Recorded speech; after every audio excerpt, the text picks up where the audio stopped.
Oh, udah minum satu tadi. Terima kasih. Ya, saya mute dulu ya. Baik, teman-teman, terima kasih atas kehadirannya teman-teman dalam pertemuan kedua dalam ilmu uh, anggaran bisnis atau budgeting bisnis ya. Kemarin saya kirimkan mata kuliah pertama ya, budgeting bisnis ya. Nanti setelah ini saya akan kirimkan budgeting bisnis yang kedua ya, setelah pembelajaran selesai. Baik teman-teman, saya ucapkan Assalamualaikum warahmatullahi wabarakatuh. Salam sejahtera untuk kita semua. Semoga kita selalu sehat.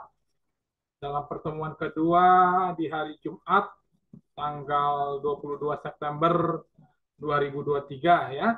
Mudah-mudahan suara saya terdengar dengan jelas. Ya, saya akan share kepada Anda. Iya, sebentar kawan-kawan saya share. Iya, oke. Ya, kita sudah masuk dalam budgeting bisnis ya, anggaran bisnis, perencanaan kerja, pengkoordinasian kerja, pengawasan kerja ya.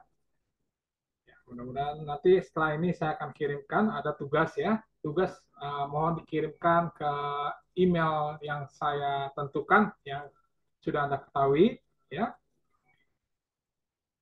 Ya, kita akan bicara tentang forecasting budget ya. Kemarin kita bicara tentang pengertian tentang budgeting bisnis. Ya, kita tunggu Maria masuk. Ya, oke Maria silakan masuk ya. Nah, teman-teman, dalam forecasting budget ya, ini berbicara tentang budget atau anggaran yang berisi taksiran-taksiran atau forecasting tentang tentunya tentang kegiatan-kegiatan perusahaan dalam jangka waktu periode tertentu yang akan datang, serta berisi taksiran-taksiran tentang keadaan atau posisi finansial keuangan perusahaan pada suatu saat yang akan digambarkan, yang akan kita relasikan, dia akan datang ya. Maka teman-teman bisa kita perhatikan di sini dapat digambarkan bahwa forecasting budget mempunyai dua kelompok anggaran budget. Pertama, operating budget atau anggaran operasional ya, operating budget atau anggaran operasional. Ini berbicara anggaran atau budget berisi taksiran-taksiran tentang kegiatan-kegiatan perusahaan dalam jangka waktu periode tertentu. Oke ya. Lalu kedua adalah financial budget atau anggaran keuangan. Ini berbicara tentang anggaran atau budget berisi taksiran tentang keadaan atau posisi finansial perusahaan pada suatu saat tertentu yang akan datang ya. Nanti kita lihat apa bedanya ya. Bedanya terlihat ada anggaran operasional, lalu ada juga anggaran keuangan ya. Nah, tentunya kawan-kawan harap diingat 5 kegiatan dalam organisasi perusahaan. Kemarin saya ceritakan harus terintegrasi ya, harus solid dan apabila satu unit terganggu, maka kelancaran keberlangsungan perusahaan akan menjadi tidak berjalan dengan baik ya. Nah, tentunya kita lihat teman-teman ya. Artinya ada operating budget berbicara tentang anggaran operasional merencanakan tentang kegiatan perusahaan selama periode tertentu meliputi 2 sektor, yaitu sektor pendapatan atau revenue ya, pendapatan income ya. Contoh, misalnya harap diingat kawan-kawan yang sebelah debit kanan itu berbicara aktiva, yang kiri pasiva ya. Saya gambarkan lebih mudah gini kawan-kawan ya. Jika aktiva perusahaan meningkat, artinya bertambah modal perusahaan atau cash perusahaan akan bertambah ya kawan-kawan ya. Lalu berikutnya aktiva perusahaan meningkat ya bisa terjadi karena bertambahnya hutang ya, artinya adanya pinjaman uang dari luar atau perbankan ya, sehingga aktiva perusahaan atau cash perusahaan bertambah ya. Tetapi saya ingin ingatkan kepada teman-teman, harap diingat agar hutang perusahaan ya, kembali lagi agar hutang perusahaan digunakan untuk kegiatan produksi ya, kegiatan produksi sehingga menghasilkan pendapatan atau income bagi perusahaan ya melalui kegiatan produksi ya. Nah, selanjutnya aktiva perusahaan akan meningkat dikarenakan penambahan sektor modal dari para pemegang saham atau pemilik perusahaan. Ya, oke ya. Misalnya teman kita Maria punya perusahaan, ya. Perusahaannya modalnya hari ini 100 juta, ya. Lalu 3 hari kemudian teman kita Maria ingin menambahkan modal lagi 50 juta dari kantong pribadinya sendiri untuk menambah sebagai anggaran modal kerja perusahaannya, maka dari 100 juta menjadi 150 juta, ya. Oke. Silakan masuk Christopher. Nah, teman-teman, selanjutnya harap diingat dari sudut hubungan usaha utama, ya, perusahaan, ya, pendapatan dibagi 2 sektor, kawan-kawan, ya, dibagi 2 sektor bagian, ya, yaitu pertama perhatikan, iya dibagi, iya saya perhatikan dulu ya kawan-kawan ya. Pertama adalah subsektor pendapatan utama, artinya operating revenue, ya, operating revenue, artinya penghasilan utama dari perusahaan perdagangan hasil bumi adalah penghasilan pendapatan yang didapat dari usaha jual beli hasil bumi, ya. Contohnya perusahaannya apa nih, ya? Perusahaannya bisa kita lihat PT Astra Argo Lestari Tbk, ya, atau PT Austindo PT Austindo Nusantara Tbk, ya. Jadi contoh perusahaannya saya kasih contoh ya, PT Astra Argo Lestari Tbk dan PT Austindo Nusantara Jaya Tbk, ya. Lalu juga saya ambil contoh lagi, penghasilan utama dari perusahaan tekstil ya, usaha kain, penghasilan yang diperoleh dari penjualan tekstil hasil produksi lainnya. Contoh perusahaannya apa? Misalnya PT Trisula Tekstil Industri Tbk dan PT Century Tekstil Industri Tbk, ya. Ini contohnya ya. Lalu berikutnya ada subsektor penghasilan bukan utama atau non operating revenue, ya. Misalkan penghasilan pendapatan yang diterima oleh perusahaan yang tidak berhubungan dengan usaha pokok perusahaan. Misalnya PT Jaya Tekstil Indonesia menyewakan gedungnya di Kota Medan kepada PT Cahaya Group seharga 500 juta selama 3 tahun, maka PT Jaya Tekstil Indonesia mendapatkan pendapatan biaya sewa, ya. Oke ya. Nah, lalu ada subsektor biaya atau expenses, ya. Ini berbicara pengurangan aktiva, ya. Artinya modal perusahaan berkurang yang mengakibatnya berkurangnya modal sendiri, tetapi bukan karena pengurangan pengambilan modal oleh para pemiliknya, ownernya, ya, dan bukan pula merupakan pengurangan aktivitas perusahaan yang disebabkan oleh berkurangnya hutang, ya.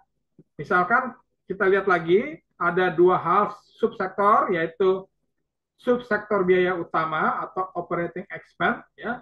Saya langsung ambil contohnya ya, misalkan biaya pabrik atau factory cost, ya. Biaya pabrik apa aja, ya? Dalam pabrik itu ada biaya bahan mentah, ya, artinya bahan baku belum jadi, ya, belum diolah, ya. Lalu ada juga biaya upah tenaga kerja langsung, ya. Lalu ada juga biaya pabrik tidak langsung atau factory overhead. Contohnya apa nih ya? Contohnya misalnya biaya pemeliharaan pabrik, biaya listrik pabrik, ya, upah tenaga kerja diperbantukan, maksudnya meng-hire kembali tenaga kerja yang dibayar harian, ya. Lalu ada juga biaya penyusutan, ya, penyusutan mesin pabrik, biaya penyusutan peralatan pabrik dan sebagainya, ya. Ini contohnya saja ya. Saya langsung berikan ya.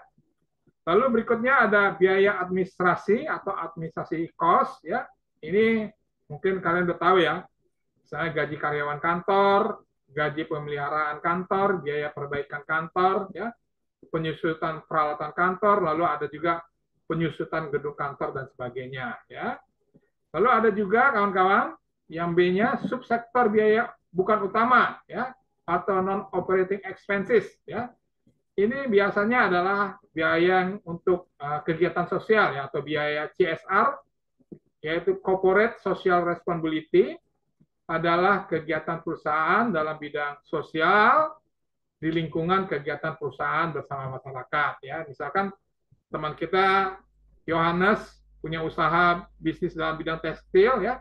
Lalu Yohanes ingin melakukan kegiatan sosial, ya, dalam perusahaannya di perusahaan tekstil, yaitu dengan apa? Misalnya biaya kegiatan sosial, membangun atau merehabilitasi renovasi masjid, ya, itu disebut corporate social responsibility, ya, atau kegiatan perusahaan dalam bidang sosial di lingkungan kegiatan perusahaan bersama lingkungan masyarakat di mana perusahaan Mas Yohanes melakukan usahanya, ya. Baik teman-teman, kita langsung saja contoh, ya. Contohnya, ya, misalnya contoh budget financial anggaran keuangan, ya. Misalnya Anda nanti sebagai ya sebagai owner, sebagai pebisnis, ya, ataupun sebagai manajer keuangan, ya. Tapi Anda juga harus mengerti, ya, tentang keuangan dalam anggaran keuangan. Anda sudah membuat budget atau anggaran induk rugi laba, ya, rugi laba pada tanggal 1 Januari 2025, 31 Januari 2025, ya. Pertama, perusahaan Anda ingin melakukan penjualan bruto sebesar 379 juta 212, ya. Lalu potongan penjualan sebesar 10 juta 150.000, ya. Lalu penjualan neto adalah, kita lihat, berkurang, ya. Oh, sorry, bertambah 379 menjadi 369.062.000, ya, 369 juta. Lalu harga pokok penjualan adalah 187 juta, ya. Sehingga nanti akan mendapatkan laba bruto penjualan sebesar 182 juta 62.000, ya. Ini perhatikan yang merah ini, Anda juga harus tuliskan lampiran A-nya ini. Kita lihat lampiran A, ya. Oke, sebentar. Nah, lampiran A Anda tentang persediaan bahan mentah, ya. Di mana persediaan bahan mentah jelaskan bagaimana Anda membeli bahan mentah, potongan pembelian dan sebagainya. Lalu ada biaya pabrik tidak langsung, biaya bahan pembantu, upah tenaga kerja tidak langsung, ya. Anda tulis, ya, ini biru ini, ya. Ya, nanti Anda pelajari lagi. Lalu ada barang dalam proses, ya. Lalu harga pokok penjualan, ya. Sehingga 187 juta ini dari ini, ya.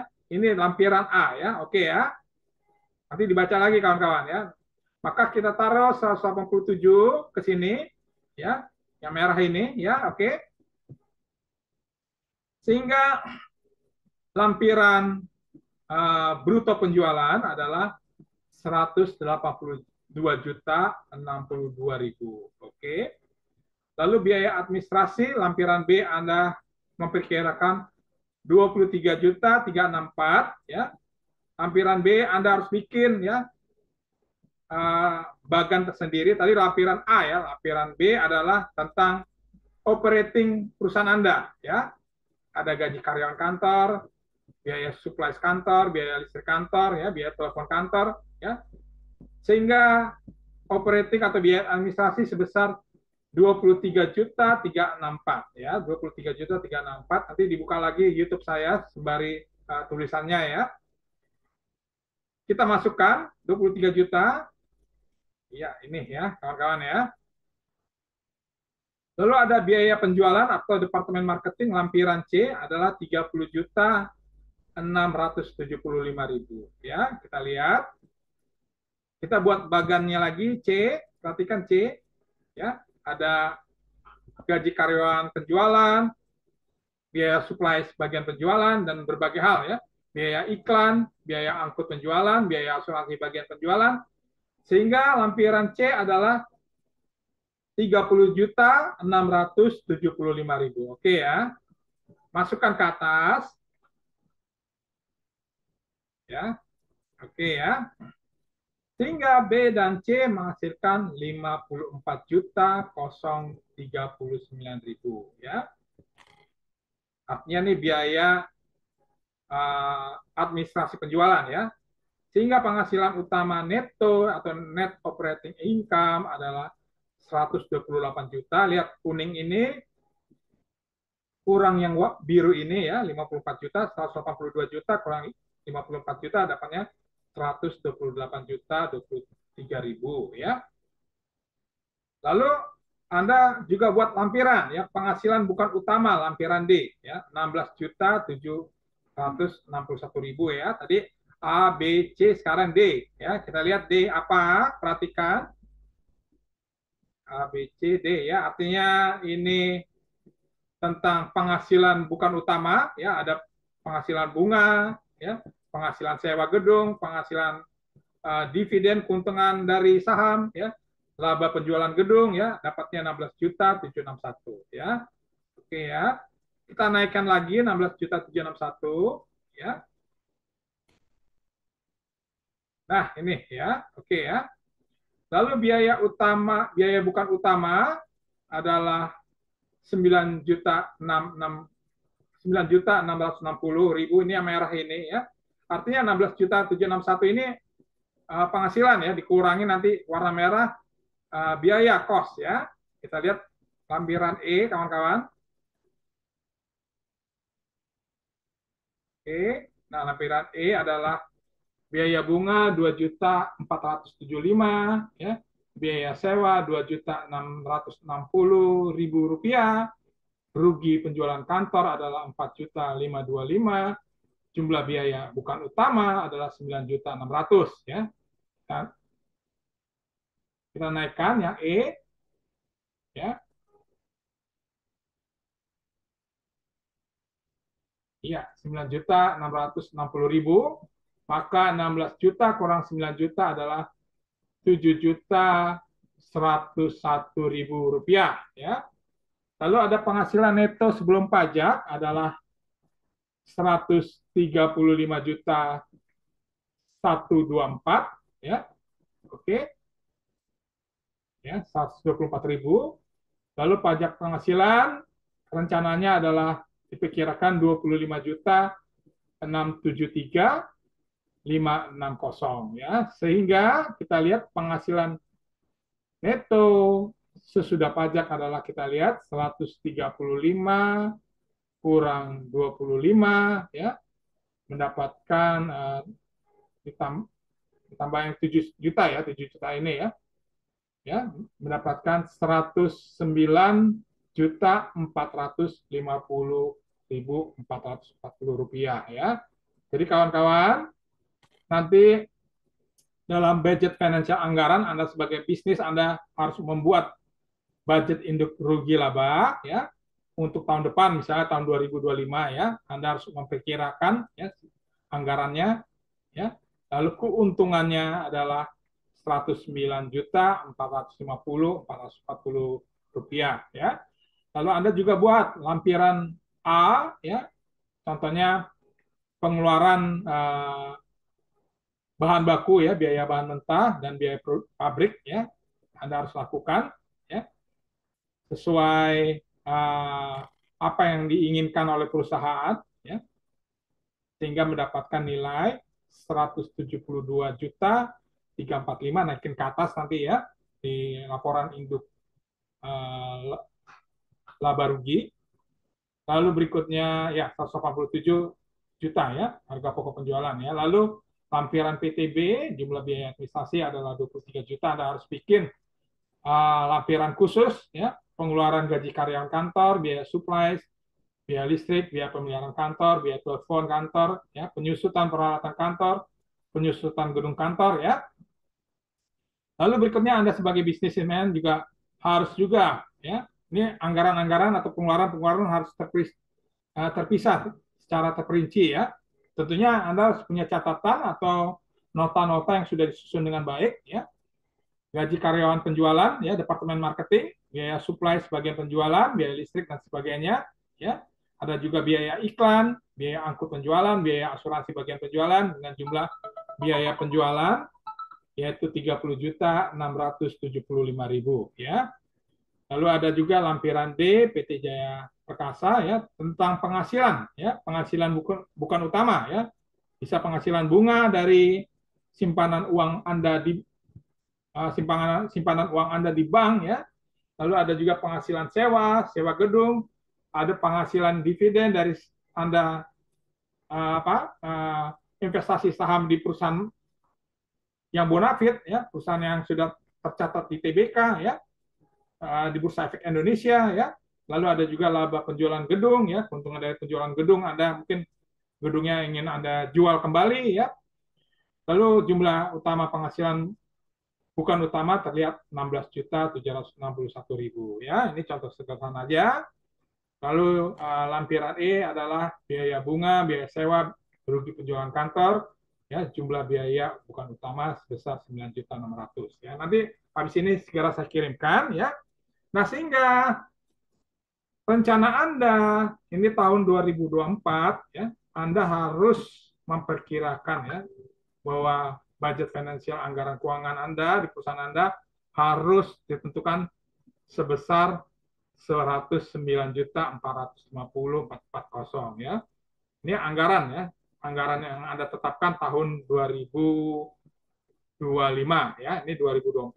Tetapi kalau Anda pada tahun 2025 penghasilan neto Anda di atas 109 juta, misalnya 120 juta ya, artinya perusahaan Anda adalah perusahaan yang sangat baik ya. Tapi kalau perusahaan Anda untungnya mungkin hanya 80 juta, ya ini perlu Anda mengevaluasi kenapa produksi atau penjualan marketing Anda, pemasaran ya tidak berjalan sesuai targetnya, harus dievaluasi kembali kawan-kawan ya. Baik, berikutnya nanti ini tugas pertama ya. Nanti diketik, dikumpulkan pada saat UTS ya melalui email ya. Nah, pertemuan sebelumnya kawan-kawan kita telah mempelajari tentang pengertian anggaran bisnis ya. Pertama, satu A ya, jelaskan ada 5 departemen kegiatan perusahaan tersebut ya. Jelaskan menurut pemikiran Anda secara lengkap, menurut pemikiran Anda ya, Anda harus bisa mengeksplorasi mengapa 5 departemen tersebut harus terintegrasi ya dalam keputusan manajerial budgeting bisnis ya. Jelaskan dengan mantap ya. Jelaskan misalnya A, B, C, D, E gitu ya. Anda harus bisa, jangan hanya singkat-singkat ya, tolong dieksplorasi lagi ya. Lalu berikutnya, kemarin kita sudah bicara di tatap muka ya. Jelaskan secara pertimbangan faktor mempengaruhi budget anggaran bisnis secara lengkap ya, ada di materi kuliah pertama ya.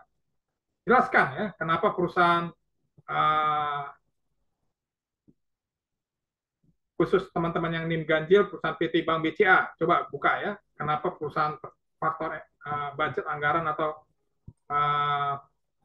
perkembangan pertumbuhan perusahaan tersebut semakin maju, semakin meningkat, keuntungannya semakin meningkat, nilai saham semakin meningkat ya. Coba Anda jelaskan ya. Untuk teman-teman yang NIM ganjil, tolong jelaskan PT Bank Sentral Asia ya. Coba Anda lihat ya, kenapa perusahaan Bank BCA ini bisa berhasil, bisa sukses, bisa ada di seluruh Indonesia, bisa ada bekerja sama dengan mitra-mitra di luar negeri ya. Untuk teman-teman nomor induk mahasiswa ganjil ya. Lalu pertimbangan faktor mempengaruhi budget anggaran bisnis secara lengkap ya, bisa kita yang teman-teman khususnya nomor induk mahasiswa genap ya. Anda coba buka tentang PT Indofood Sukses Makmur Bersama ya, produk Indofood ya, produk Indomie ya. Bagaimana perusahaan itu kemarin kita cerita bisa berkembang pesat ya, apa nih ya? Langkah-langkah yang dilakukan oleh PT Indofood termasuk PT Bank BCA sehingga perusahaan tersebut bisa berkembang dengan baik, dengan maju ya. Oke ya kawan-kawan ya, dikumpulkan di lewat email ya, lewat email yang Anda sudah ketahui ya. Nah, kawan-kawan, UTS dikumpulkan melalui email yang telah ditentukan selambat-lambatnya pada pertemuan 8 ya.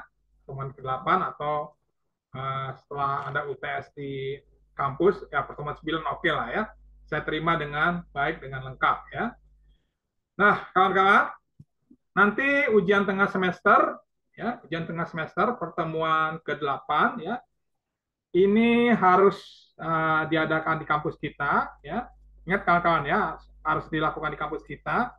Jadi harapan saya kawan-kawan untuk hadir ya, hadir dalam ujian tengah semester kita ya.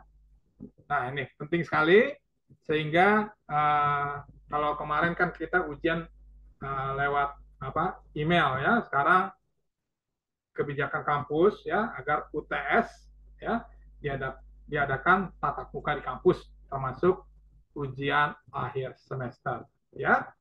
Demikian teman-teman, ini tugas pertama ya, kerjakan dengan baik ya. Bang Orlando tolong kerjakan dengan baik, jangan ini ya. Jangan, harus tetap semangat ya karena Anda sudah menuju semester 5 ya. Demikian kawan-kawan, salam sukses kita semua. Ya, selanjutnya oke, saya akhiri.